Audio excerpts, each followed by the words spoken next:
have a habit. No matter who I'm talking to, I always say, that's great. When my real, wealthy parents finally came for me, they carefully asked if I'd mind letting the fake heiress stay. I said, that's great. Raising someone else's child for them, how selfless. At the mansion, Felicity, the fake daughter, sidled up and sweetly offered me her room. I toured the bright, spacious space. Fantastic, I said, patting her shoulder. And you're so thoughtful. Knowing your big sister suffered 16 years and offering her the best room. Felicity went pale. Seeing her upset, my new brother Ryan shoved me. Don't bully her. I rubbed my shoulder. Awesome. You're so strong, you must eat well. I lowered my voice. Unlike me, I never knew where my next meal was coming from. Ryan glared, calling me a manipulative witch. I kept on. Wow, that's great. So you know all about that, huh? Tell me, does your dear Felicity fit the description? Felicity burst into tears and ran to our mother, sobbing that I was targeting her. I just frowned. What were they talking about? I was only praising them. Mom gave me a troubled look. Audrey, how could you say that to your sister? I feigned confusion, scratching my head. But Mom, you said you wanted us all to get along. I've been doing my best. I haven't stopped complimenting everyone since I walked in the door. But Ryan, I added, glancing at him,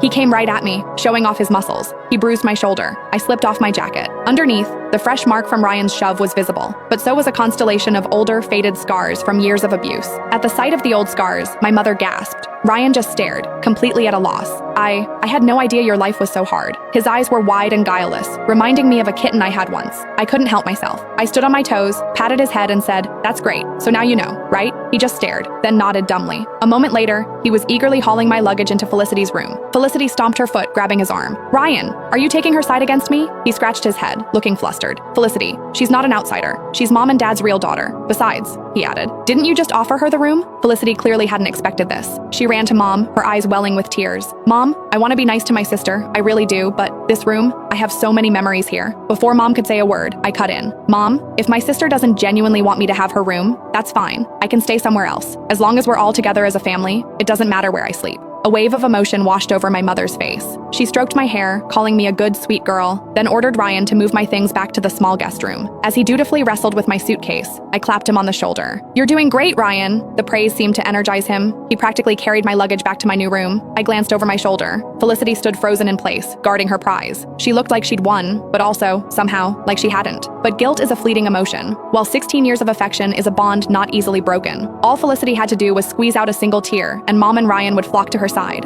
I heard Mom's gentle voice from inside the room. Felicity, darling, how could you think I'd ever neglect you just because Audrey is here? Felicity whined. I don't care. You're already taking her side. Sweetheart, Mom said, her voice strained. Audrey is my biological child after all. Felicity shot back. Fine. If that's how it is, maybe I should just go back to them.